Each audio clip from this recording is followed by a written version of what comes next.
Ήταν βράδυ ανοιξιάτικο γλυκό σαν τούτο εδώ.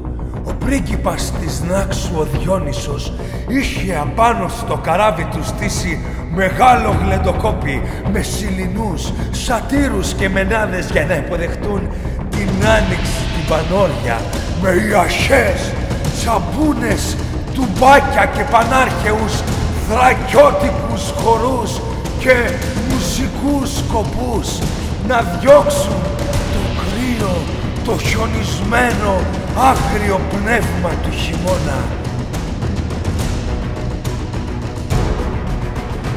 Ως που ξάφνω ένα πειρατικό καράβι που μου λοχτά και πονηρά πλησίασε το γλέντι αναγνώρισε τη βασιλική φύση του πανέμορφου νέου Διονύσου και στάθηκαν.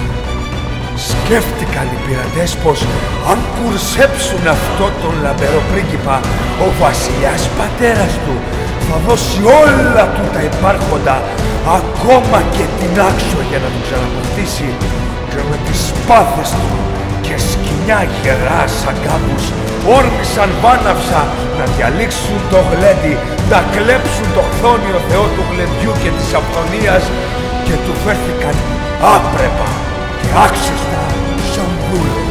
Πως μου κάτι μαγικό εκείνη την ώρα συνέβη.